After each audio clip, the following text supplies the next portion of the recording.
자, 이번 이야기는 시청자 쓰리님께서 시델무에 찾아와 주셨습니다. 오랜만에 또 쓰리님이 찾아와 주셨고, 오늘 어떤 이야기로 저희를 또 무섭게, 섬뜩하게 만들어 주실지 확인을 해보도록 할게요. 안녕하세요, 놀비님. 아이고, 이게 누굽니까, 쓰리님? 오랜만에 또 찾아뵙게 되었습니다. 아, 쓰리님도 사실상 조금 잊을만 할 때쯤 오시는 것 같아요. 예, 저도 어쩌다 보니까 이렇게 간헐적으로 예, 찾아뵙고 있는데. 전 남친이 자주 꽤 찾아뵙고 많아요, 싶네요. 제 전 남친이. 여전하네, 오빠. 예. 네, 그러면 오늘 이야기 빠르게 출발을 해보도록 하겠습니다. 렛츠고! 길이십니다. 쓰리죠.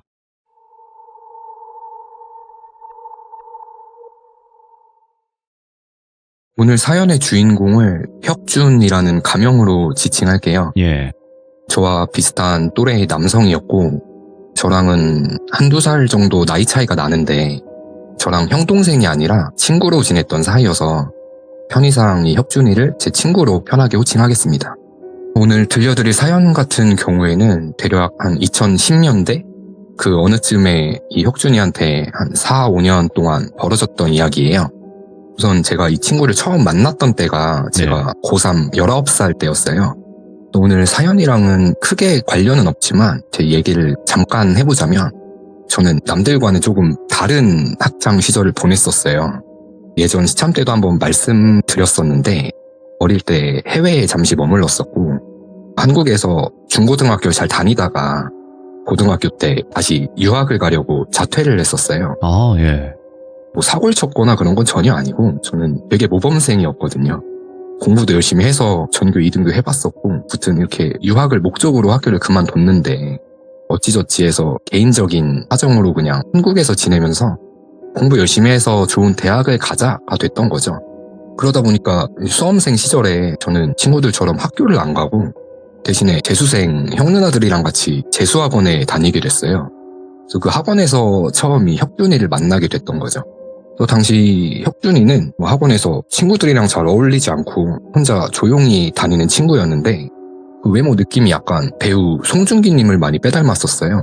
평소엔 안경을 끼고 있었는데 가끔 안경을 벗으면 이렇게 확 잘생겨지는 분들이 계시잖아요. 그런 느낌이었고 요새 이런 밈이 유행하잖아요. 뭐 해무에서 산 송중기 약간 예. 어디에서 산 뭐 송중기 약간 그런 고급, 어디 하나가 고급. 부족한 느낌이 아니에요. 아, 예. 정말 그 배우분과 비슷하게 네. 깔끔하게 잘생긴 친구였어요.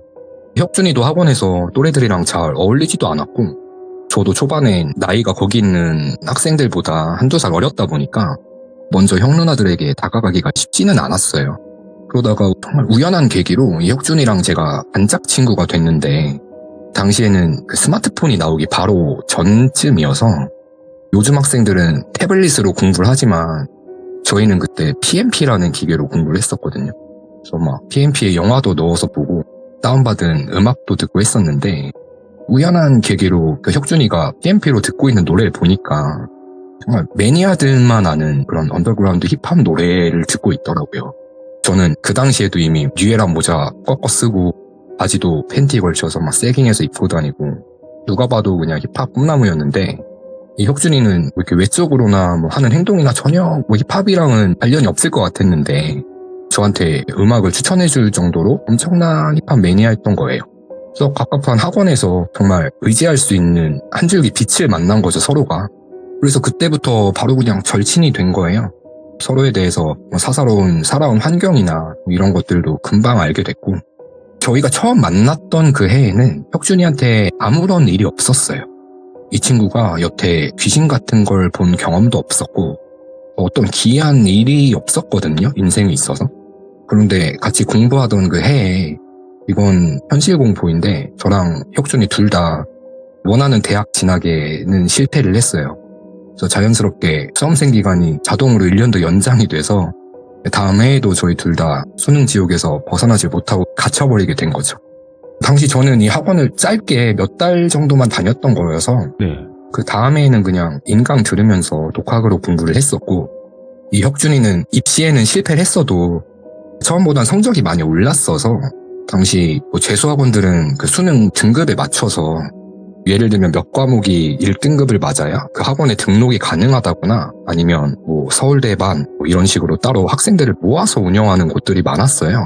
저희 혁준이는 어떻게 보면 저보다 나이가 많으니까 이제 N수생의 길에 접어든 거다 보니까 마지막이다 생각하고 경기도 광주 쪽이었거든요. 그쪽에 있는 유명한 기숙학원으로 들어가게 된 거죠. 그래서 이 기숙학원은 다녀보신 분들은 아시겠지만 군대랑 비슷하대요. 뭐 점호 시간도 있고 새벽에 일찍 일어나서 막 체조도 하고 옷도 거기서 준 옷만 입어야 되고 규율도 되게 엄격했대요. 그래서 이 학원을 들어가게 되면서부터 이 혁준이 주변에 이상한 일들이 벌어지기 시작했는데 그 선행반이라고 하죠. 1월쯤에 정식 개강하기 전에 이 학원에 일찍 입소를 하게 됐는데 당시 혁준이 말로는 학원 괴담에 흔히들 나오는 곳처럼 시설은 되게 낡고 산속에 둘러싸여 있고 외관은 그냥 노후된 교도소 같았대요. 예. 또 밤에는 그 학원 사감쌤들 감시 때문에 막 자유롭게 이동 자체가 불가능했는데 가끔 몰래 담배를 피러 나가서 보면 진짜 음산하고 무서웠대요. 그 동네 자체가. 아무 소리도 안 들리고 광막 그 자체였는데 여기서 어떤 기이한 경험을 처음 하게 되거든요. 앞에 말씀드린 것처럼 정식 개강 전이다 보니까 학생 수 자체도 많지는 않았대요. 소수정의 느낌으로. 그래서 조금은 자유롭게 생활이 가능했어서 이날도 잠이 안 와서 몰래 빠져나와서 건물 뒤에 약간 공터 같은 데가 있어서 거기 숨어서 담배 피고 있었는데 겨울이니까 풀벌레 소리 같은 것도 하나도 안 들리고 그냥 담뱃불 타들어가는 소리만 들릴 정도로 정말 고요했대요. 예. 주변이 그냥 산에 둘러싸여 있다 보니까 추우니까 막 발 동동 구르면서 습하면서 담배만 빨리 피고 들어가려는데 저기 먼 곳에서 오빠 여기 왜 왔어? 하는 어떤 여자 목소리가 말을 걸어오는데 멀리서 들려오는 소리가 바로 본인 귀 옆에서 속삭이는 것처럼 또렷하게 들렸대요. 그러면서 막 킥킥거리면서 웃는 소리까지 이렇게 작지만 귀에 대고 속삭이듯이 너무 선명하게 들어버린 거예요. 당시 혁준이 말로는 귓구멍에 차가운 입김 같은 게 이렇게 확 들어오는 소름 끼치는 느낌까지 받았다고 했어요. 예. 그 시간에 일단 외부인이 있을 수가 없잖아요. 그 관리되는 제한된 공간인데. 그래서 너무 놀라서 그냥 바로 올라와서 이불 뒤집어 쓰고 놀란 가슴 진정시키려고 그날 밤에 그냥 눈 꼭 감은 채로 있다가 잠에 들었대요. 이날 이후로 며칠 동안은 아무 일이 없었는데 여기 학원 숙소가 개별 침대들이 있긴 한데 약간 군대 내무반 같은 구조였대요. 그래서 자려고 누우면 막 옆에 친구들이랑 평소에 이야기 나누고 하다가 잠에 들었는데 이날 밤엔 그냥 외롭기도 하고 네. 여자친구도 보고 싶고 막 다 같이 힘들 때니까 막 사소한 것도 웃음거리가 되잖아요. 그래서 아무 생각 없이 본인이 그냥 뭐 사랑하고 싶다 이렇게 입 밖으로 말을 뱉었대요. 그러니까 자려고 누운 친구들도 그냥 방 전체가 웃음이 빵 터져버린 거예요. 막 깔깔거리는 소란스러운 와중에 네. 며칠 전에 들었던 그 여자 목소리로 나랑 해 하는 음성이 그 웃음소리들 사이에 섞여서 저기 멀리서 들리는 것 같으면서도 바로 귀 옆에서 속삭이는 듯한 소리로 들린 거죠. 그래서 여기까지는 뭐 스트레스 받고 피곤해서 그런가 보다 할 수 있는데 이날 이후로부터 생전 처음 겪는 가위 현상에 매일 밤 눌리게 됐대요. 그래서 가위에 눌릴 때면 매번 그 여자 목소리가 들렸대요. 어느 날은 오빠 내가 오빠를 찾아온 게 아니라 오빠가 날 먼저 찾아온 거야. 오빠 내가 오빠를 찾아온 게 아니라 오빠가 날 먼저 찾아온 거야. 이 말을 귀에다 대고 수백 번을 반복한 적도 있었고 매일 밤 시달리다 보니까 공부에도 집중 능력이 떨어지잖아요. 피곤하니까. 그래서 막 점점 더 예민해지고 스트레스 때문에 일상에서도 이렇게 화가 날 정도로 지장이 생겼대요. 그런데 자려고만 누우면 매번 가위에 눌리니까 처음엔 대꾸를 안 하다가 어느 순간부터 그 여자 목소리가 말을 걸어오면 머릿속으로 쌍욕을 했대요. 막 심한 욕을 하니까 어느 날은 이 여자 목소리가 이 봐라? 내가 오빠 해주니까 진짜 지가 오빠인 줄 아네? 이러더니 갑자기 누가 손바닥으로 자기 몸을 아래에서부터 누르면서 예? 네발 짐승이 몸 위를 걷는 것처럼 이렇게 막 밟으면서 올라오더니 누워있는 본인 얼굴 위에 떡 하고 처음 모습을 나타냈대요. 이 그림처럼 한 사람 3-4명 정도 얼굴들이 눈, 코, 입들이 뒤섞여서 막 소용돌이처럼 돌아가고 있는 이런 기괴한 형상을 마주한 거예요. 그래서 이 얼굴을 본인 얼굴 앞에 들이밀고서는 갑자기 그 젊은 여자 목소리가 붉은 남자의 저음 목소리로 천천히 변하더래요.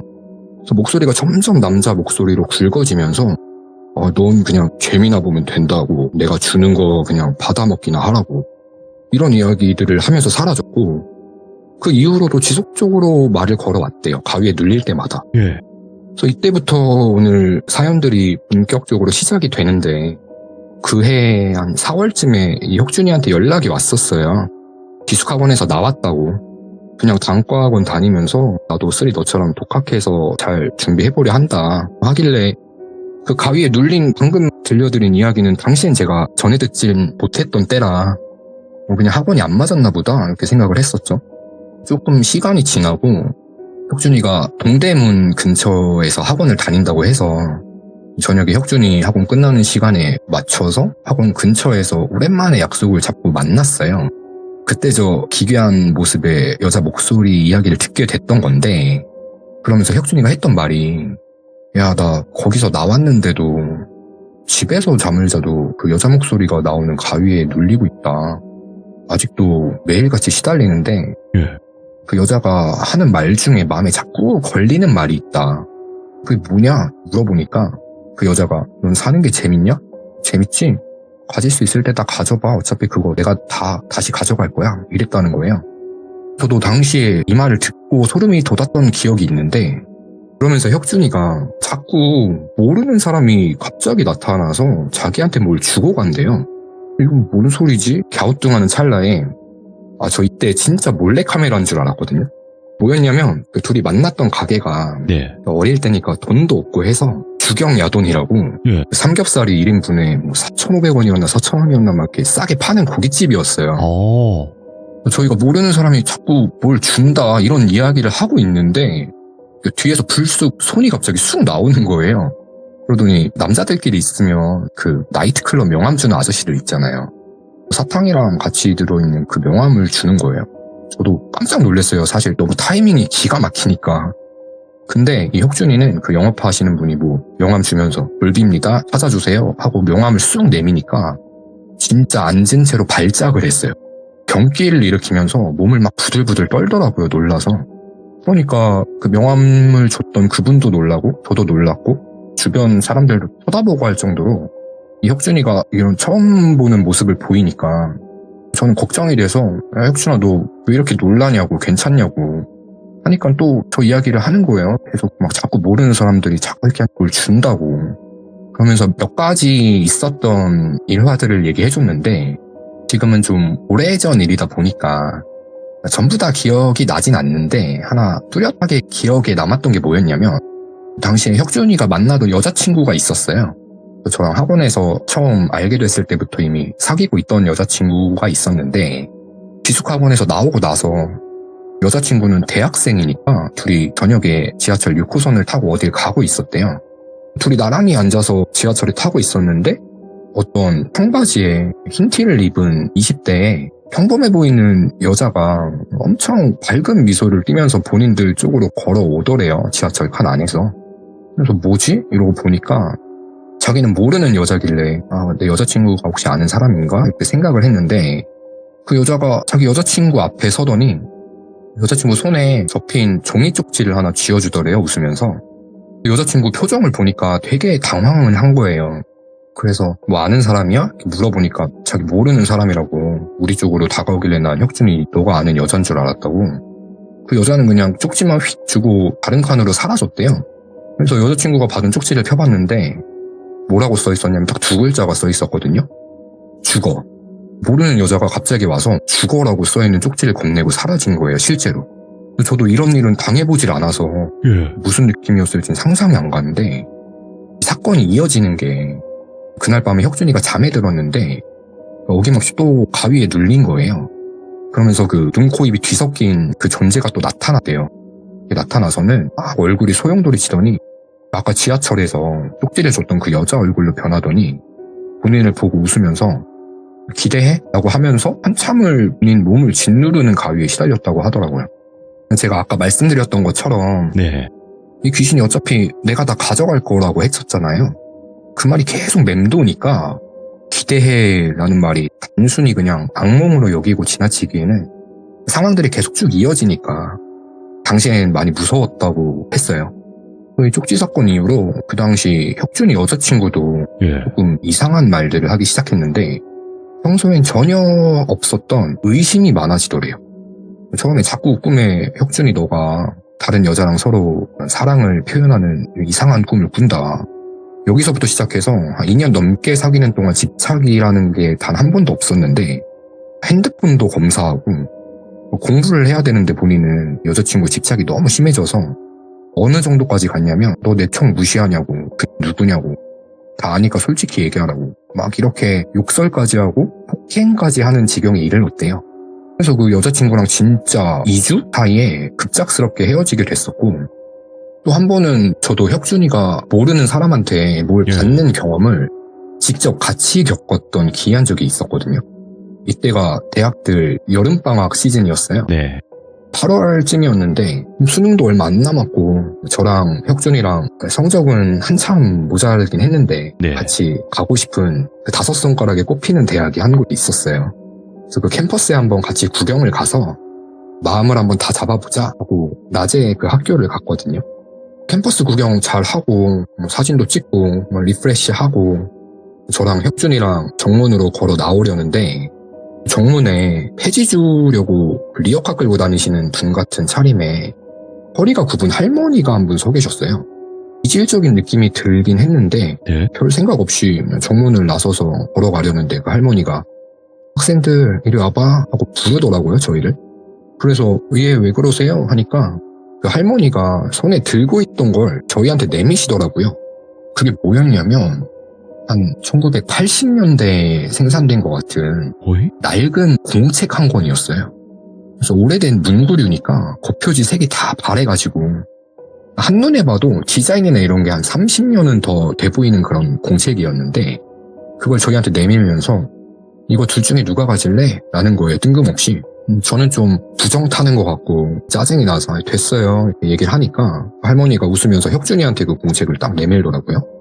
근데 혁준이는 그 자리에 얼어서 아무 말도 못하고 그걸 그냥 덥석 받아드는 거예요. 그래서 제가 빨리 가자 이러고 혁준이 끌고 지하철 타러 가면서 야 그거 뭔지 알고 받았냐고 물어보니까 애가 말을 얼버무리더라고요.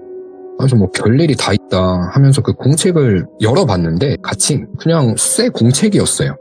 되게 오래된 새 공책이었고 대학생들이 쓰는 칸이 빽빽한 그런 노트가 아니라 초등학생들이 연습장으로 쓰는 칸이 되게 넓은 큼직한 그런 공책이었어요.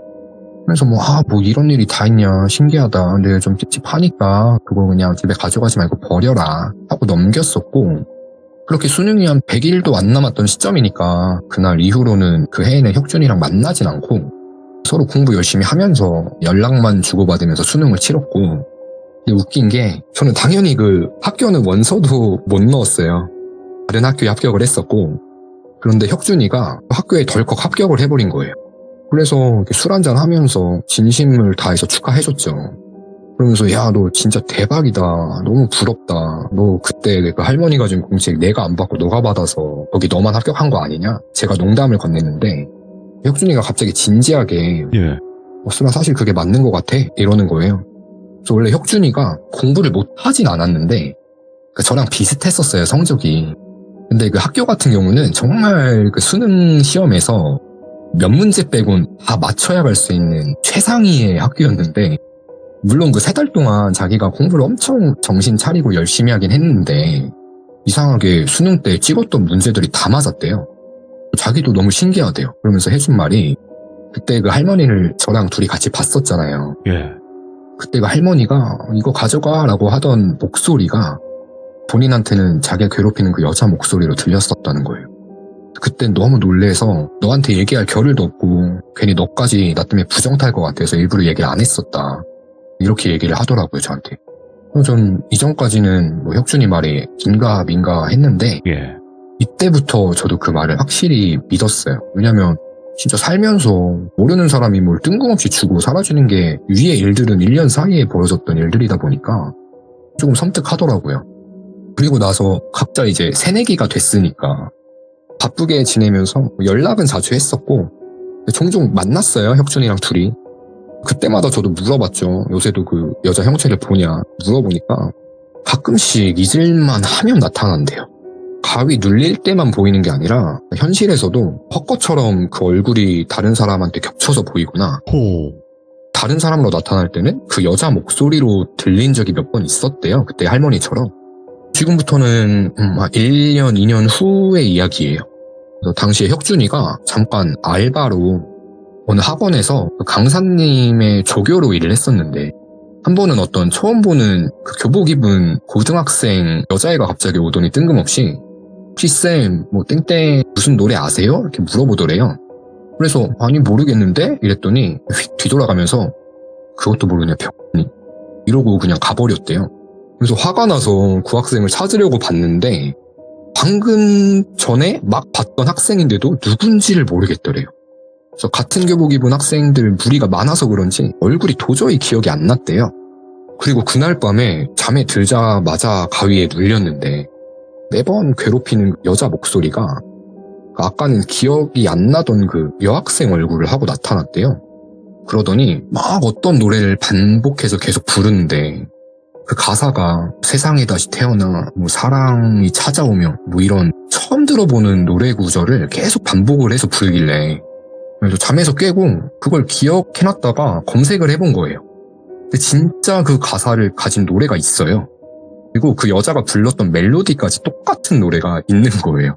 근데 그 노래는 혁준이가 당시에 알고 있을 수가 없었던 1980년도에 발매된 예전 노래였거든요. 저도 처음 들어봤었는데 1980년 노래인데 장은숙이라는 가수분의 사랑이라는 노래였대요. 장은숙 가수님의 사랑? 네, 사랑. 네. 그래서 이런 경험도 있었고 또 한 번은 당시에 혁준이네 집이 원래 조금 여유가 있는 중상층 가정이긴 했었는데 갑자기 아버지 사업이 한순간에 대박이 나서 좀 큰 돈을 하루아침에 버셨대요. 네. 그래서 20대 초반에 혁준이도 새 차를 하나 아버지로부터 선물 받은 거예요. 그래서 한참 막 드라이브 여행 가는 거에 맞들릴 때라 충남 보령으로 쭈꾸미 먹으려고 친구들 2명 태우고 가다가 휴게소에 잠깐 들렸었대요. 근데 진짜 딱 휴게소에 내리자마자 어떤 아저씨가 불쑥 앞에 나타나더니 자기 차의 뒷 휀다 쪽에 막 수건을 비비면서 이런 분들이 있대요. 원래 휴게소마다. 그 스크래치 이런 거 난 곳에 막 컴파운드 같은 걸 하는 사람들이 있대요. 직접 시연하는 걸 보여주면서. 그러니까 혁준이가 아저씨 이거 새 차인데 뭐 하시는 거냐고 그만하시라고 정중하게 말씀을 드리니까 학생 이거 하나만 사줘요 이러면서 뜬금없이 영업을 하길래 그냥 뭔가에 홀린 사람처럼 그걸 3만 원인가 주고 그냥 샀대요. 기분 좋게 여행 가려고. 그랬더니 그 아저씨가 다른 제품들 몇 개 더 챙겨주면서 이거 꼭 필요할 거라고 나중에 쓰라고 감사합니다 하고 웃으면서 휙 돌아서는 찰나에 그 아저씨 옆모습에서 자기 괴롭히는 그 눈, 코, 입이 뒤섞인 얼굴이 또렷하게 보였대요. 그래서 안 되겠다. 여행을 가면 안 되나? 사고가 날까봐.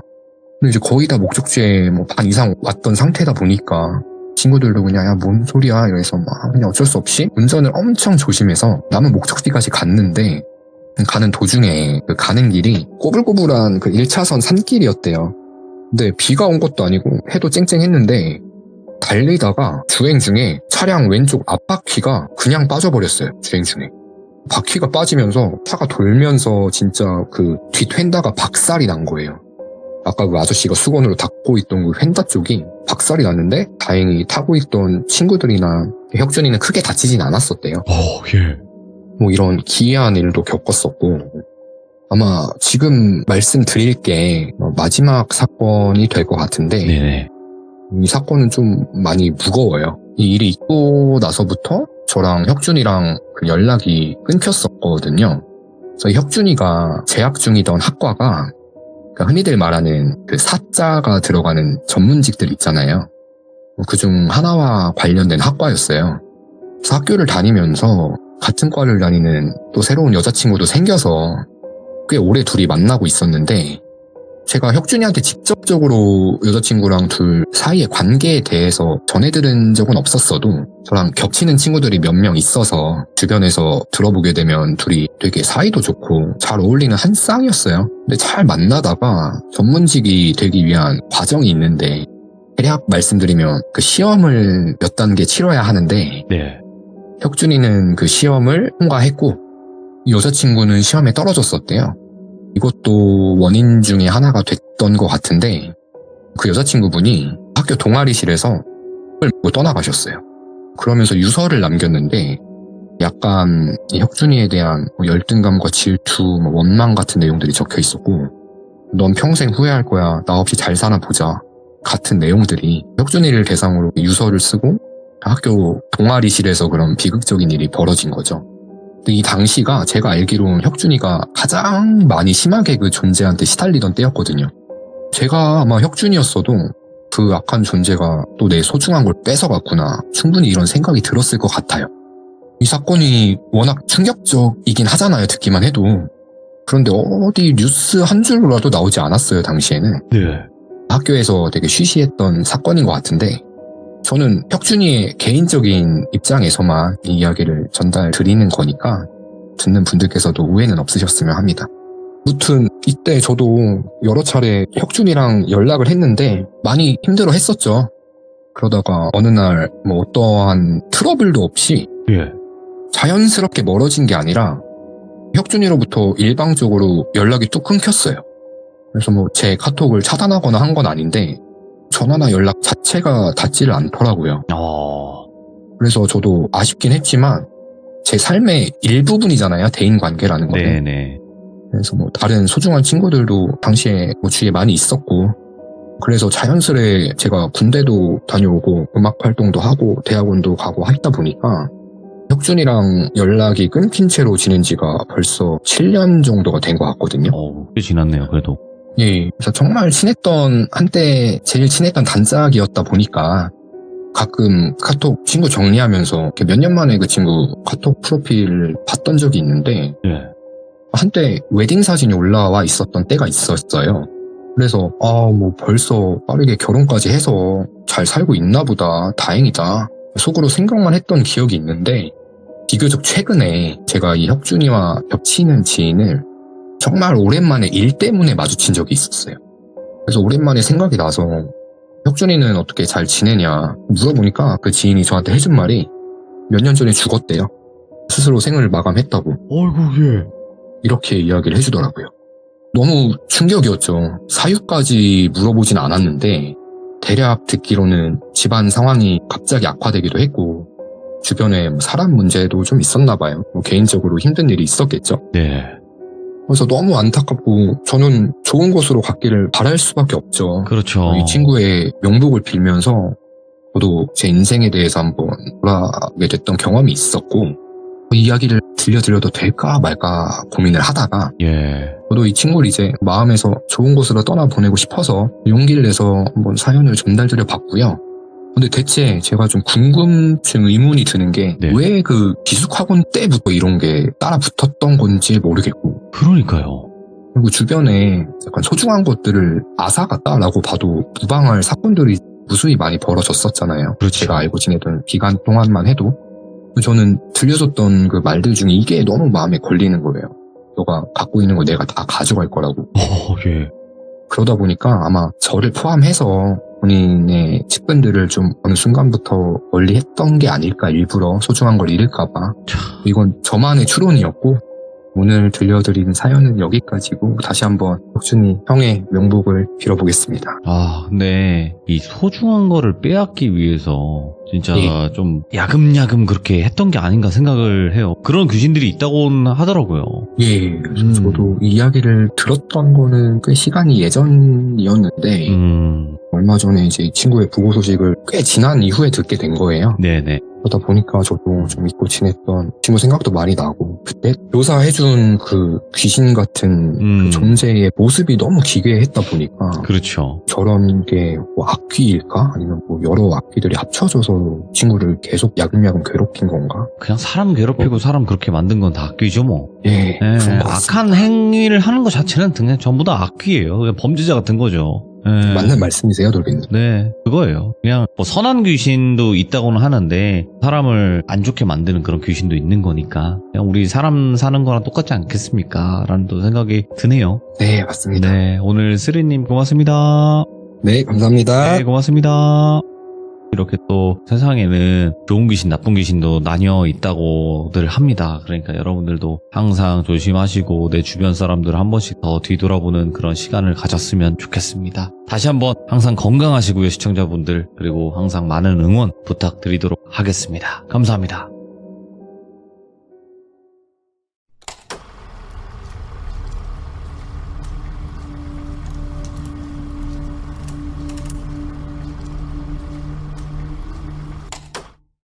자, 이번 이야기는 시청자 쓰리님께서 오랜만에 시들무에 방문을 해주셨고요. 오늘 쓰리님께서 들려주실 이야기는 옴니버스 형식으로 진행이 되겠지만 어떤 이야기일지 같이 한번 바로 모셔보도록 하겠습니다.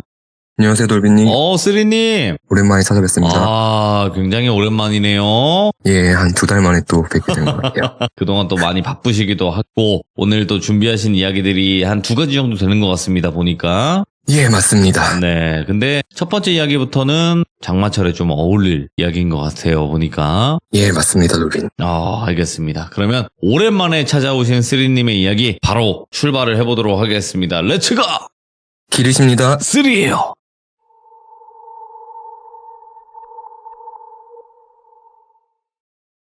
제가 재작년이었죠. 원도강 놀러 갔다가 처음 귀신을 목격했던 그 사연 이후로 오랜만에 또 이상한 걸 봤던 경험들이 있어요.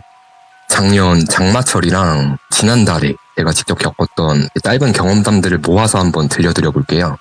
되게 짧은 사연들이라 하나의 에피소드로 참여할 만큼의 분량이 안 나올 것 같기도 했었고 그 당시에는 안 좋은 기운이 붙을까봐 그동안 말씀을 못 드렸었는데 제가 작년 장마 시즌에 헛것을 되게 자주 봤었어요.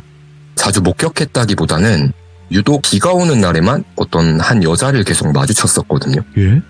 그래서 이건 제 친구들은 다 아는 이야기인데 특히 돌비님 발매하신 그 자연인 노래 보컬로 참여한 단골버스 멤버 중에 준원님 있잖아요. 알죠. 잘 알죠. 예, 그 준원이랑 저랑도 예전부터 가까운 친구 사이다 보니까 네. 요새도 자주 만나곤 하는데 특히 그 친구랑 만날 때마다 유독 이 여자를 자주 마주쳤었어요. 어이구, 만나면 안 되겠다. 예. 작년 장마철에 약간 안 좋은 기운이 들어온 건지 아니면 뭐 살짝 귀문이 열렸던 건지는 모르겠는데 제가 이 여자를 처음 마주쳤던 때가 그러니까 하늘에 구멍이 뚫린 것처럼 비가 막 무섭게 퍼붓고 쾅 하고 천둥까지 치던 날 새벽 1시쯤에 어느 모텔 앞 편의점에서 처음 마주쳤었어요. 그날은 제가 준원이랑 밤늦게까지 동네에서 이야기를 나누다가 새벽에 운전을 해서 집으로 가는 길이었거든요. 저희 집 앞에 큰 사거리가 있고 그 사거리 오른쪽에 되게 큰 모텔이 3개가 나란히 붙어 있어요. 그래서 그 모텔촌 앞에 주차를 할 수 있는 아주 조그마한 편의점이 하나 있어서 목이 말라서 마실 걸 사려고 잠깐 앞에 차를 대고 비가 막 쏟아지니까 두 손으로 머리를 감싸고 후다닥 편의점 안으로 뛰어 들어갔죠.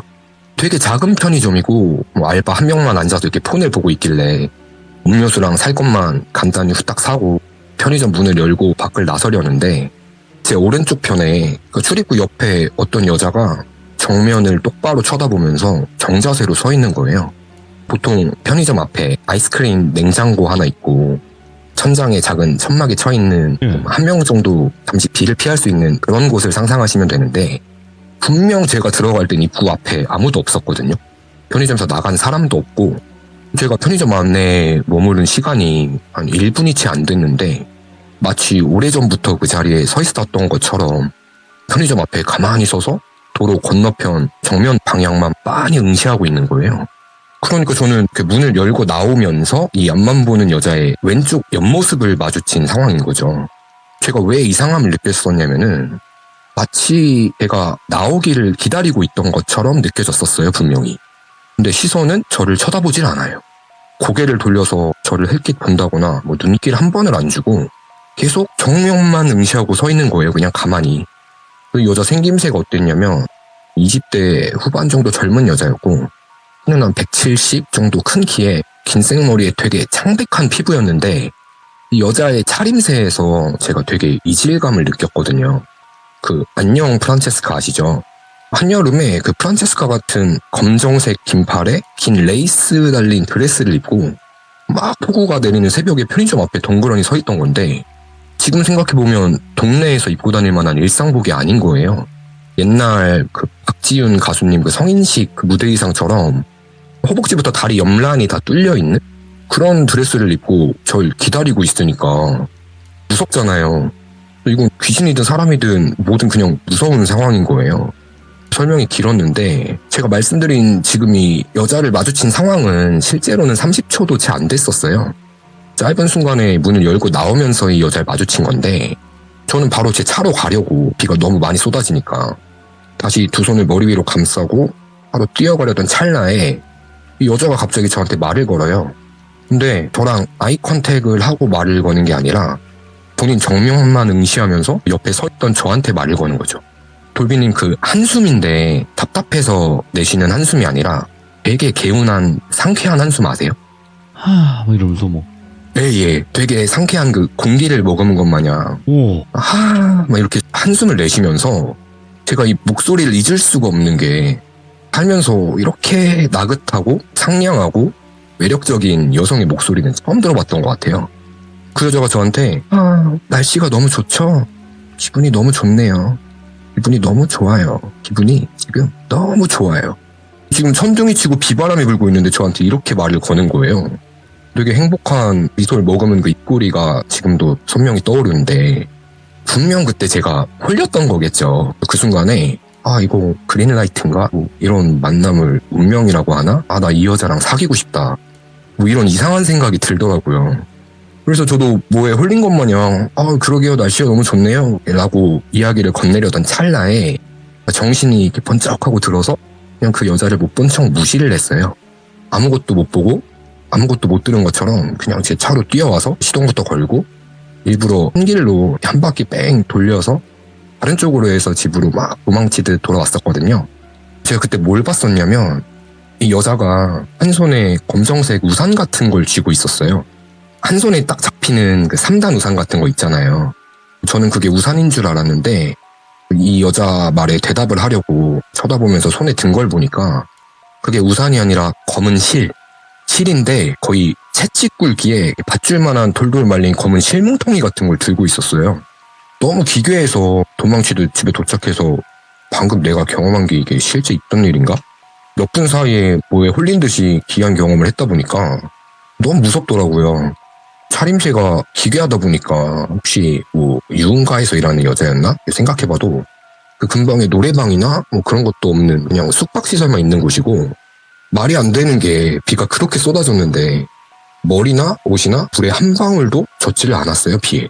그래서 마치 비가 그 여자만 피해서 내린 것처럼 되게 상쾌하고 황색한데 뽀송뽀송하고 분명히 그런 이질적인 모습을 하고 있었거든요.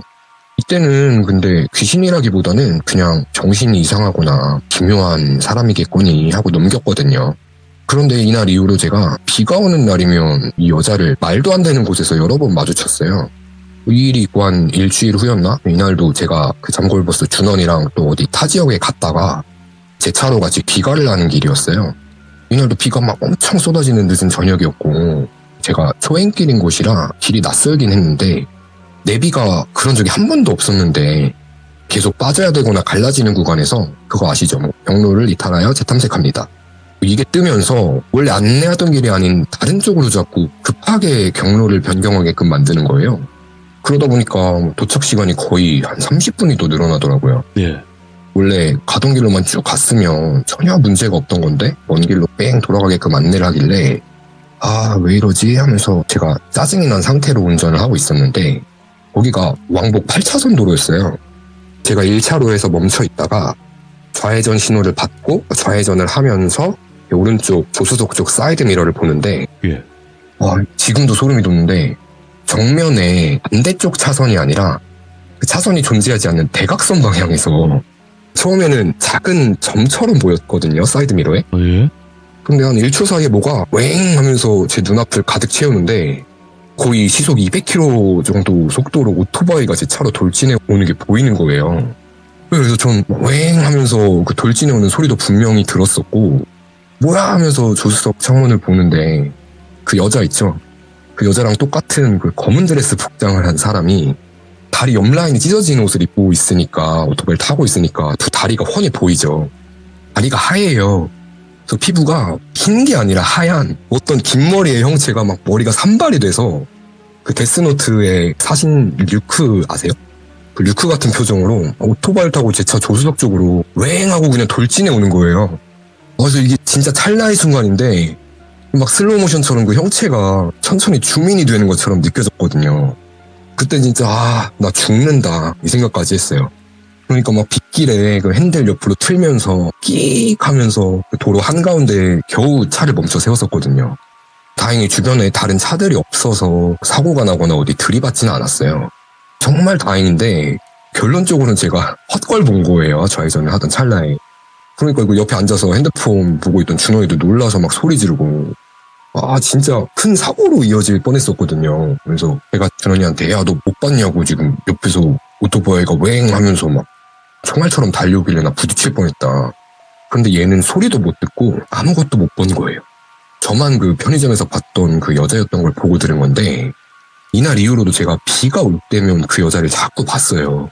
그래서 이어서 계속 말씀드릴 건데 미리 말씀드리면 그때도 그랬지만 지금 생각해보면 그 여자 얼굴이 전혀 기억이 안 나요. 분명 마주쳤을 때 같은 여자가 맞다는 건 인지를 했는데 아무리 그 얼굴을 떠올려보려고 해도 그 여자 얼굴이 기억이 안 나요. 제가 그 여자를 특정할 수 있는 이유는 그냥 항상 같은 복장이었어요. 긴 머리에 다리 양옆에 찢어진 드레스.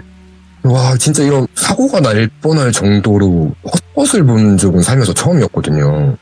그래서 작년에 장마 시즌이면 그래도 제가 공포에 있어서는 시청도 여러 번 했고 돌비님 시들무 사연도 전부 다 들었었고 주변 지인들이 겪었던 일들도 많다 보니까 일단 사람이 아니고 하얀 손이라든지 아니면 싹 기운이 휘몰아칠 때는 무조건 조심하자. 차 조심, 사람 조심이 아니라 당시 저는 귀신 조심을 실천하게 된 거예요. 작년 장마 시즌에. 그래서 이때부터는 비 오는 날은 택시도 안 탔어요, 한동안. 밤에 빗길에 넘어오다 사고 날까봐 술자리가 있으면 막차 끊기기 전에 지하철 타고 다녔었거든요. 그렇게 조심을 했는데도 이 여자가 자꾸 제 주변에 알짱거려요. 실제 사람이 주위를 맴도는 게 아니라 자꾸 헛게 보이는 거죠, 한동안.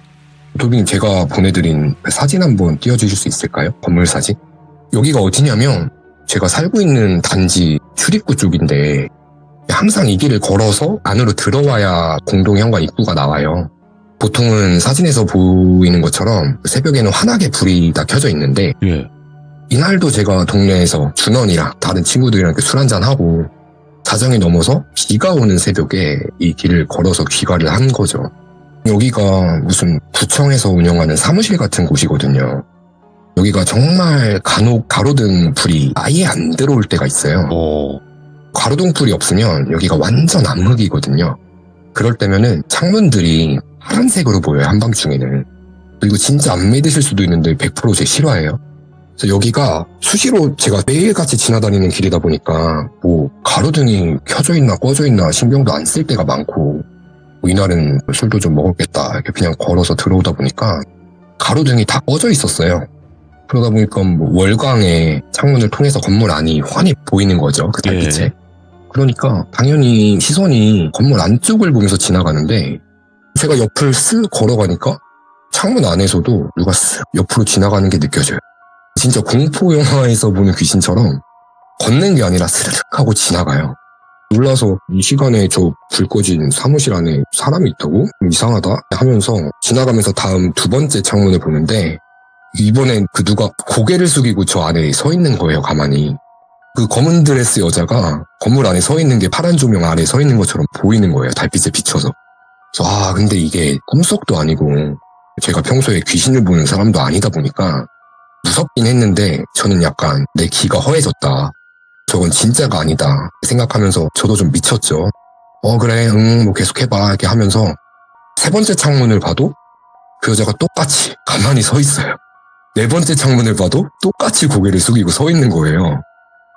여고괴담에 나오는 귀신처럼 똑같은 모습을 한 그 여자가 제가 지나가는 창문들마다 팍팍팍 하고 보이는 거예요. 고개 숙이고 있는 게. 그래서 여기 맨날 지나다니는 바로 제 집 앞인데 거기서 귀신을 본 건데 막상 헛걸 보면은 그 데미지가 이렇게 바로 오진 않더라고요. 당시에는 뭐 힘이 풀린다거나 뭐 하진 않아서 바로 엘리베이터 타고 집에 올라와서 준원이한테 연락을 해서 막 너만 만나면 자꾸 헛걸 본다고 바로 욕을 하고 했었거든요. 그래서 당시에 저는 되게 진지할 수밖에 없었던 게 이날 밤부터 다른 사연들에서 자주 접하던 공통적인 그 경험을 제가 직접 겪게 돼요. 제가 이 집에서만 거의 한 4년 정도 살고 있는데 그동안 한 번도 이런 적이 없었거든요. 그런데 그 여자를 보고 난 후로 돌비님께 보내드린 다음 사진들처럼 막 자고 일어나면 누구한테 맞은 것 마냥 멍들이 하나둘씩 계속 생기는 거예요. 어이구야, 이거는 제 팔 사진인데 이건 정말 그 빙산의 일각인 증빙사진이거든요. 뭐 팔, 배, 특히 허벅지 안쪽까지 나중에 그냥 온몸이 전부 멍투성이가 된 거예요. 막 딱히 악몽을 꾸거나 하진 않았지만 평소처럼 그냥 곱게 잠만 잤는데 일어나면 누가 팔을 핥힌 것 같은 막 긁힌 자국들도 여러 군데 생겨있고 몸 구석구석에 멍이 막 들어있었고 그러다 보니까 작년에 제가 돌비님께도 자꾸 이런 일이 생긴다 말씀드리고 했었던 게 저도 지금 기억이 나거든요. 예. 이렇게 물리적인 기이한 현상도 겪었고 또 한 번은 제가 원도강 여행 이후로 또 한 번 가위라는 걸 다시 눌리게 됩니다. 당시에 제 친구가 수술을 했어가지고 입원 중이었어요. 그래서 하루는 그 친구 문병을 간 적이 있는데 입원실 보면 그 환자 옆에 보호자들 누울 수 있는 접이식 간이 침대 같은 게 있잖아요. 그래서 이때가 밤이 아니라 낮이었고 원래는 친구랑 밖에 산책을 가려 했는데 이날도 비가 왔어요. 그래서 친구는 혼자 병원 안에서 몇 바퀴 돌고 오겠다고 나가 있었고 저는 잠깐 허리만 피려고 점심도 먹었겠다 나른하잖아요. 그래서 간이 침대에 누웠다가 대낮에 병원에서 가위에 눌린 거예요. 갑자기 주위가 엄청 소란스러워요. 그래서 평소 병원의 그 데시벨이라기보다는 콘서트장에 온 것 마냥 막 귀가 아플 정도로 사람들이 사방에서 시끄럽게 떠드는 소리가 들려서 그 소란에 눈이 딱 하고 떠졌는데 저기 앞에 지나다니는 사람들 사이에 어떤 남자 2명이서 막 고래고래 막 소리를 지르고 막 서로 삿대질을 하면서 몸싸움 직전으로 심하게 언쟁을 하고 있는 거예요. 제가 가위에 눌린 상태다 보니까 제 몸은 안 움직이더라고요. 그런데 시선은 그 싸우고 있는 남자 2명 쪽으로 이동을 해요. 그래서 한 명은 처음 보는 중년의 남자였고 싸우고 있는 다른 한 명은 보니까 저예요. 제가 어떤 아저씨랑 막 싸우고 있더라고요.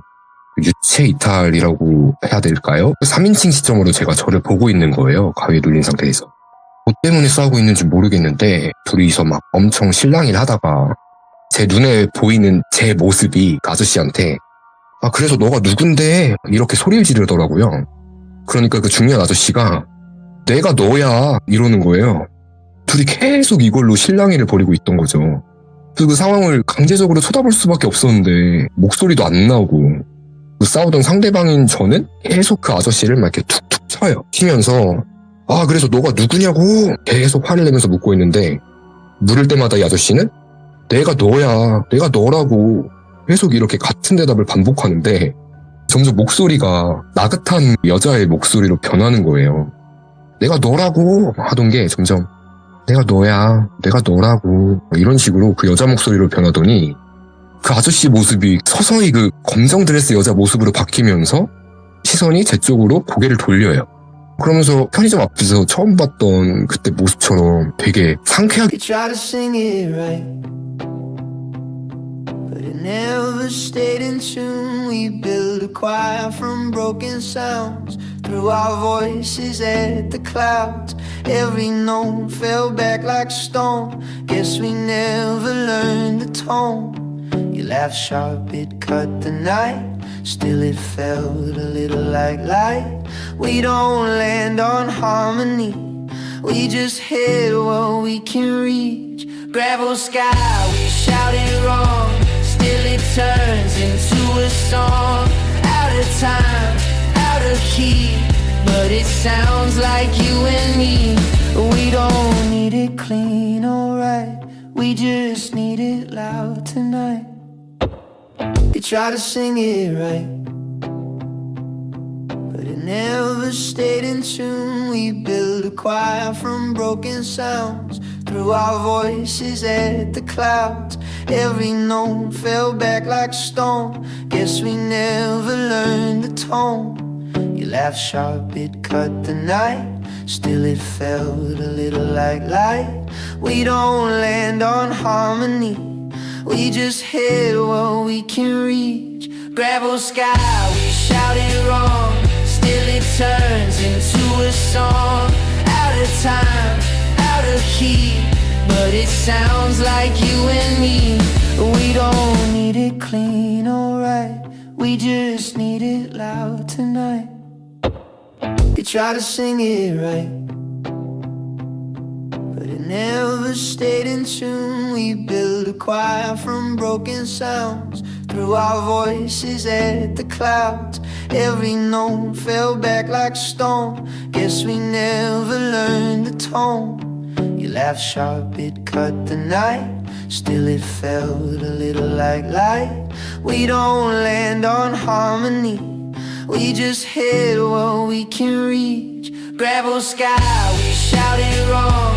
Still it turns into a song. Out of time, out of key, but it sounds like you and me. We don't need it clean or right. We just need it loud tonight. They try to sing it right, but it never stayed in tune. We built a choir from broken sounds. Threw our voices at the clouds. Every note fell back like stone. 웃는 거예요, 저를 쳐다보면서. 그러면서 계속 내가 너야, 내가 너야 이 말만 반복을 하는 거죠. 막 꼼짝도 못하고 무서워서 덜덜 떨고 있는데 친구가 때마침 들어왔나 봐요. 제가 쪼그린 상태로 이렇게 막 끙끙거리고 있으니까 저를 흔들어 깨워줘가지고 다행히 가위가 풀렸어요. 와서 이쯤 되니까 저도 와, 이건 찐이다, 뭔가가 있다 거의 확신이 드니까 그 입원 중인 친구한테 그동안 있던 이야기를 쭉 다 들려줬어요. 이 친구는 타로나 뭐 점 이런 것도 자주 보고 이렇게 무속 관련해서 잡다한 지식이 많은 친구예요. 이 친구가 해주는 말이 너가 원래 뭘 보거나 느끼거나 하던 애도 아니고 한두 번도 아니고 같은 걸 계속 마주치고 몸에 멍까지 드는 거 보면 어디 이상한 데 다녀온 거 아니냐고. 그냥 이유 없이 뭔가가 따라붙는 건 흔치가 않은데 너한테 들러붙은 게 맞는 것 같다고. 그러면서 자기가 아는 무당집에 한번 가보라는 거예요. 이 친구 말로는 제가 편의점 앞에서 그 여자를 처음 봤을 때 우산인 줄 알았던 그 검은 실뭉치를 손에 들고 있었다 했잖아요. 그래서 검은 색깔의 실이 무속 쪽에서는 붉은 실과 반대되는 개념이래요. 그래서 붉은 실이 운명, 인연 이런 걸 상징하면 검은 실은 악연이나 역김 같은 의미로 사용이 된다는 거예요. 그래서 그 여자 귀신이 모텔 앞에서 어디 들러붙을 사람을 찾다가 때마침 너가 귀도 허해져 있고 비도 오고 이러니까 편의점에서 너한테 들러붙은 거 아니냐고. 제가 가위 눌렸을 때 들었던 그 내가 너야 이거는 자기가 들어도 무섭다. 너 잠식당하는 거 아니냐고 그 여자한테. 이렇게 저를 겁을 주는 거예요. 이런 말을 들으니까 이상하다 정도였던 게 이제 진짜 공포로 다가오는 거죠. 그래서 진지하게 한 일주일 정도 고민을 했어요.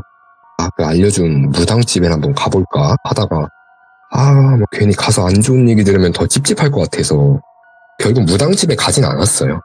대신 마인드 컨트롤을 했죠. 그래서 이상한 게 보여도 이건 현실이 아닐 거다. 절대 무서워하지 말자. 다짐을 굳게 하고 일상생활을 계속 이어갔어요. 시간이 한 일주일 정도 흐를 동안에 별일은 없었지만 몸에 멍은 계속 드는 거예요. 그러다가 이건 정말 홀렸다고밖에 설명할 수 없는 여자랑 관련된 마지막 에피소드거든요. 제가 용산역 근처에 요즘은 찾기 힘든 약간 노포 느낌의 술집 골목이 있어요. 그래서 그 골목 안에 요즘은 거의 다 사라졌는데 편의점 앞에 파라솔 달린 테이블들을 이렇게 쫙 깔아놔서 술집처럼 사람들이 다 야장에서 술을 마시는 편의점이 한 군데 있어요, 거기에. 그래서 이날은 준원이는 아니고 다른 여자친구들 2명이랑 과자에 간단히 캔맥주 한 캔씩 하고 있었거든요. 비가 내렸다가 막 그쳤다가 하는 밤이었고 그러다 보니까 되게 운치 있다 막 이러면서 놀고 있다가 맥주 몇 캔 더 살 겸 저 혼자 편의점 안으로 들어갔었거든요. 맥주 사서 계산을 하고 빠르게 밖으로 나가는데 다른 누가 편의점 안으로 저랑 이렇게 스치면서 들어오면서 안녕하세요 쓰리님 인사를 하는 거예요. 진짜 홀렸던 게 여기가 제 동네도 아니고 거기서 지인을 마주칠 일도 없는 곳인데도 제가 그때 아무런 이상함을 못 느낀 거죠. 돌비님 정도의 유명인 분들은 길을 가면 사람들이 다 알아보잖아요. 아니요, 저는 그렇진 않아요. 1년에 한두 명 정도 저를 알아보고 먼저 인사를 해주실까 말까인데 제가 편의점을 나간 찰나에 누가 저한테 안녕하세요 남궁어슬님도 아니고 제 본명을 부르면서 인사를 하면서 안으로 들어온 거죠. 그러니까 저도 너무 당연하다는 듯이 예 안녕하세요 이렇게 인사를 하고 나온 거예요. 나오고 나서 생각해보니까 뭐지? 이상해서 다시 바로 편의점에 들어갔는데 없어요, 제가 본 여자가. 그래서 나가면서 맥주캔을 양수에 들고 제가 고개를 숙이고 있다 보니까 들어오는 여자, 스쳐간 여자의 얼굴은 못 봤는데 당연히도 그 검은 드레스를 입고 있는 어떤 여자의 익숙한 목소리를 듣고 제가 그 목소리에 의심 없이 네, 안녕하세요. 인사를 한 거예요. 들어가서 그 알바분한테 혹시 방금 검은 옷 입은 여자분 혼자 들어오지 않았냐고 물어보니까 저를 되게 이상하게 쳐다보더라고요. 그래서 아마 그 알바분은 저를 좀 미친놈으로 보셨을 거예요. 아, 예. 그래서 진짜 무섭다기보단 순간이 너무 어이가 없어서 나와서 자리에 같이 있던 친구들한테 지금 이 사연을 쫙 이야기를 해줬죠. 제 친구들은 그냥 뭐 공포 이야기 중 하나로만 느끼니까 와 이거 대박이다. 너 앞으로 뭐 사러 편의점은 절대 가면 안 되겠다고. 그 여자가 너 편의점 가는 곳마다 따라다니는 거 아니냐고. 이거 편의점 귀신으로 돌비님한테 제보하라고 이렇게 시덥지 않게 웃고 넘긴 거예요. 막 이런 얘기들을 나누다가 거기가 화장실 이용이 좀 불편했어요. 되게 더러운 공용 화장실이 저기 멀리 있었고 저랑 제 여사친이랑 같이 화장실을 가고 싶어져서 편의점 옆에 불 꺼진 빌딩이 하나 있었고 그 빌딩 문이 열려있길래 야 멀리 가지 말고 여기를 한번 가보자 해서 친구랑 그 건물에 들어가 보니까 1층은 불이 다 꺼져 있었고 화장실은 2층에 있는 거예요. 그 화장실 표시가. 그래서 계단 위를 이렇게 올려다 보니까 2층은 또 불이 켜져 있는 게 보여요. 예. 그래서 별 생각 없이 올라가는데 막 손님들이 푸적푸적 엄청 소란스럽게 떠드는 소리가 들리더라고요. 2층에 술집들이 있나 보다. 여기 약간 그 신림동 순대타운 같은 건물인가 보다. 이렇게 생각하면서 2층에 도착을 하자마자 삐 하면서 이명이 들리더니 갑자기 정적이 되는 거예요. 화장실 불만 켜져 있던 거고 거기 2층 전체는 불이 다 꺼져 있고 그 점포들이 다 철거 예정인지 폐가처럼 잡기들만 나뒹굴고 그 점포들마다 노란색 그 접근 금지 테이프들로 막 칭칭 감겨 있는 거예요. 제가 친구한테 야 너 여기 올라올 때 시끄러운 소리 못 들었어? 이렇게 물어보니까 자기도 들었다고. 올라오니까 갑자기 진공관처럼 삐 하면서 조용해졌다고. 이거 뭐냐고 이거 뭐야? 쓰라 너도 들었어? 오히려 저한테 되묻더라고요. 예. 저랑 친구랑 둘이서 같은 경험을 한 거예요. 아무도 없는 건물에서 사람들이 막 소란스럽게 떠들고 있는 헛소리를 들은 거죠. 사실 그때 저는 거기서 뭘 보긴 했었거든요. 친구한텐 친구가 너무 무서워하니까 당시에 말을 못했었는데 그 어두운 건물 2층 그 저 멀리 끝에서 검은 게 스르륵 하고 사라지는 걸 또 봤어요. 차림새는 그 여자가 맞았어요. 그 다리가 파인 검은 드레스를 입고 저기 멀리서 사라지길래 이렇게 얼굴까진 보이진 않았어요. 아무튼 그래서 막 볼일도 못 보고 친구는 막 소리 지르고 둘이 허겁지겁 뛰어내려와가지고 편의점에 다시 들어가서 붉은 소금 있죠. 그 사서 막 서로 몸에 뿌려주고 바로 그 술자리는 파하고 귀가했었거든요. 집에 와서 보니까 제 신발 안이 전부 다 그냥 소금 투성이더라고요. 하도 소금을 들이부어가지고. 아무튼 이런 무언가에 홀린 경험도 있었고. 근데 저는 당시에 이 사연이랑은 별개로 돌비님 시들무 방송을 매일 들었어요. 저녁에 일정이 없는 날이면 이렇게 누워서 이어폰 끼고 돌비님 방송을 듣고 있었는데 그때가 작년 장마철인데 사연을 듣고 있었거든요. 그 제 이어폰에서 다른 여자 소리가 들려요. 또 하면서 상쾌한 한숨을 내쉬더니 갑자기 저한테 제발 그만해 이러는 거예요. 그 여자 목소리가. 그래서 이건 진짜 안 되겠다. 그래서 입원했던 친구가 알려준 무당푸는 아니고 제가 아는 좀 유명한 분들이 자주 가는 하루 점집이 있어요. 이제 친구 따라서 거기에 가봤는데 그분도 약간 신점처럼 이렇게 봐주는 분이셨거든요. 남자분이셨는데 제가 이 이야기를 그분한테 하니까 저한테 뭐가 달라붙은 것 같진 않대요. 자기가 느끼기에. 근데 막 저보고 혹시 집안에 무당 있냐고 저한테 귀문관살이 있다는 거예요. 그러면서 저한테 너 성직자나 그런 직업 가질 거 아니면 기운을 잘 탈 수가 있으니까 조심하고 살라고 그냥 이렇게 조언을 해주셨거든요. 근데 이 이야기를 들은 것을 마지막으로 다행히도 비 오는 날 마주친 이 여자 사연은 조금은 싱겁게 이렇게 흐지부지 끝나게 됐어요. 그럼 지금은 괜찮은 거예요? 어때요? 예, 다행히 장마철이 끝나고 그 이후로는 아직까지는 비슷한 걸 목격하거나 경험하진 않았고. 예. 그래서 당시에 왜 편의점 앞에서 저한테 달라붙었던 건지 모르겠는데 네.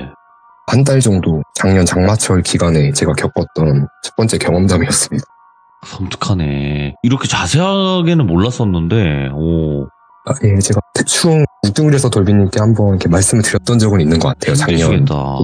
힘드셨겠어. 지금은 또 시간이 좀 지나니까 무덤덤해지고 그분이 시들물을 통해서 더 센 자극들을 받고 있습니다. 저희 사연들이 좀 세기 때문에 아마 떨어져 나갈 겁니다. 걱정하지 마세요.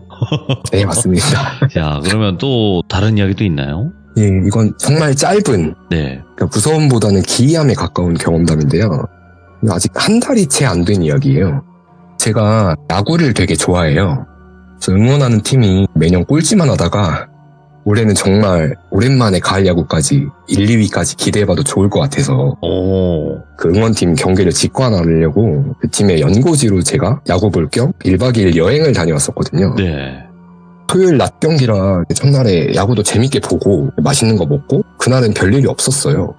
다음날 아침 일찍 일어나서 숙소 근처에 뭐가 유명한가 이렇게 검색해보니까 몇백 년 된 그 유명한 사찰들이 여러 곳 있더라고요. 그리고 그 지역이 무당분들 사이에선 아주 그 영험한 기도터들이 있는 곳이래요. 호기심이 생긴 거죠. 그래서 그곳을 뭐 산책할 겸 한 1시간 정도 걸어가지고 올라가서 도착을 했는데 올라가면서 보니까 그 돌탑이라고 하죠. 기도하면서 사람들이 돌로 탑을 쌓는 하방이 다 돌탑인 거예요, 거기가. 그래서 저도 거기 계곡이 있거든요. 계곡물에 있는 돌들을 이렇게 집어서 돌탑을 쌓고 소원을 빌고 일어나는데 저 위에서 어떤 중년 아저씨가 이렇게 팔짱을 끼고 저를 이렇게 아래로 내려다보고 쳐다보고 있어요. 그래서 여기 계곡에 있는 돌로 이렇게 돌탑을 쌓으면 안 되는 건가 싶어가지고 전 잘 모르니까 그냥 자리를 피했죠. 조금 더 올라가다가 그 야외에 커피를 파는 곳이 있어서 네. 야외 테이블에 앉아서 커피 한잔 하면서 쉬고 있었는데 아까 그 팔짱을 끼고 저를 쳐다보던 아저씨가 그 길 위에서 내려오는 게 보여요. 예. 아까 나랑 같은 데 있던 아저씨인데 나는 지금 올라가고 있는데 저 아저씨는 위에서 내려오고 있으니까 이상하잖아요. 제가 먼저 말을 걸었어요. 아저씨가 아까 저 뵌 거 같은데 어떻게 벌써 올라오셨다가 내려가시냐고. 이렇게 물어보니까 그냥 웃어요. 제 질문에 확실한 대답은 안 해주시고 그분도 거기 테이블에 커피 하나 시켜서 앉아서 이렇게 잠깐 옆 테이블에서 이런저런 얘기를 나눴었거든요. 제가 캐묻진 않아서 이분이 뭐 하시는 분인지 모르겠어요. 그냥 뭐 기도터에 기도드리러 오신 분 같겠고 등산객은 확실히 아니었어요. 차림새나 그런 게. 이야기를 해보니까 아까 제가 돌탑을 혼자 쌓고 있는 게 신기해서 내려오다가 서서 잠깐 봤었대요. 그러면서 그분이 저한테 했던 말들 중에 기억에 남는 건 저한테 자꾸 북쪽이 보인대요. 그래서 저 서울 사는데 북쪽이 보이신다고요? 막 얘기를 하니까 그분이 아닌데 왜 자꾸 북쪽이 보이지? 뒤에 계신 분들이 다 북쪽에 계신데? 이러는 거예요. 돌아가신 제 친할아버지께서 6.25 때 혼자 내려오신 이산가족이셨거든요. 그래서 고향이 황해도세요. 오. 그러니까 신뢰도가 막 올라가잖아요. 이런 얘기를 들으니까. 그렇지. 근데 이거는 꽤나 많으니까. 예. 네.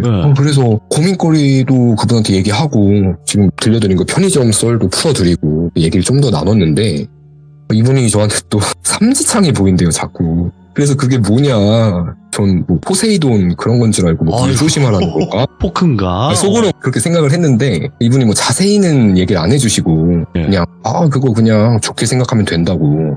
너 나중에 40대 되면은 돈을 쓸어 담을 건데 오. 그 삼지창이 마세라티 같대요. 마세라티.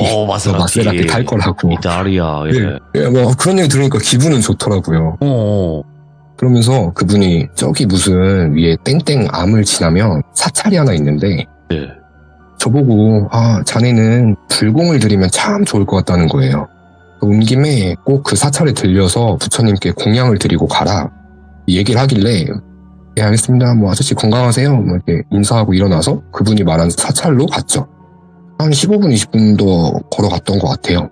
이때 살면서 제가 절에 처음 가본 거예요. 막상 가니까 뭐 마음도 편안해지고 자연과 하나가 된 듯한 되게 좋은 느낌이 들기도 하면서도 그 몇백 년 된 고대 사찰의 그 영험한 기운이 저를 압도하는 거죠. 그래서 그 절 안에 막 스님들께서 제가 뭐 TV로 보던 것처럼 이렇게 목탁 두드리면서 뭐 경전 같은 걸 읽고 계셨고 뒤에 신자분들이 강석을 깔고 쫙 앉아 계셨어요. 그래서 문이 다 열려 있어서 개방된 상태였고 그 신자분들은 한 5분 계셨던 것 같은데 저도 뒤로 조용히 가서 그 왼쪽에 입구가 있길래 그 왼쪽 문턱에 신발을 벗고 절 안으로 들어갔어요. 들어가면서 방석 하나를 짚고 그 다른 신자분들 계시는 뒤쪽으로 부처님이 제 대각선으로 보이는 그 왼쪽 방향에 자리를 잡고 부처님 상이 있는 그 오른쪽 방향을 향해서 절을 하는데 제 상체는 오른쪽을 보고 절을 하는데 예?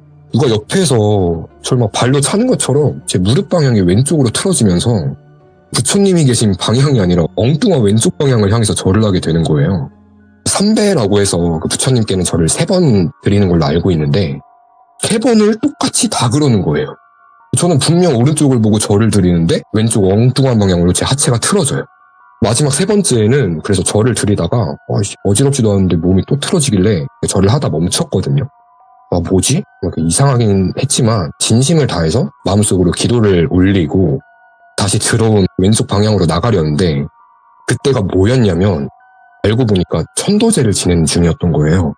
제가 절을 하던 그 왼쪽 방향에 향이 피워져 있고 처음 본 어떤 아저씨 영정사진이 있는 거예요. 제사상이 있어요, 거기에. 이게 뭔지는 모르겠어요. 근데 결과적으로 저는 살면서 처음 절에 갔다가 모르는 분의 천도제에 껴서 그분을 향해서 절을 2번 반 드리고 나왔던 거죠. 그 아저씨는 아니죠? 제가 봤던 그분은 아니었어요. 그죠? 그 사람은 그분은 그냥 아니고. 사람인 거죠? 예, 그분은 진짜 뭐 무속인인지 직업은 모르겠지만 그분은 진짜 사람이셨고. 아무도 믿을 수가 없어, 산에서. 예. 예. 지금도 그 영정사진 속 처음 본 그 낯선 아저씨 얼굴이 잊혀지지가 않습니다. 지난달에 이 경험을 했던 게 좀 인상에 깊었어서 이 사연도 한번 들려드려봤습니다. 좋은 것만 기억하세요. 마세라티만. 마세라티다. 이 좋은 기억하겠습니다. 것만 기억하시면 될 것 같습니다. 알겠습니다, 돌빈님. 자, 오늘 쓰리님께서 2가지 이야기를 들려주셨는데 너무 무서웠고, 첫 번째 이야기는. 그 2번째 이야기는 진짜 말씀해주신 대로 기묘하네요. 네, 너무 기묘한데. 좋은 것만 그 안에서, 기억만 하시면 될 것 같습니다. 아시겠죠? 네, 그렇게 하겠습니다, 돌빈님. 네, 항상 파이팅 하시고, 언제든지 쓰리님은 저희들이 기다리고 있을 테니 찾아와 주시기 바라겠습니다. 감사합니다! 네, 감사합니다. 네. 자, 쓰리님께서 말씀하신 장마철이 되면 보이는 그 여자 정말 섬뜩하죠. 제발 보이지 않고 들리지 않길 바라는 마음뿐입니다. 시청해주신 모든 분들 비 오는 날은 항상 귀신이 자주 보이기 마련입니다. 조심하시길 바랄게요. 감사합니다.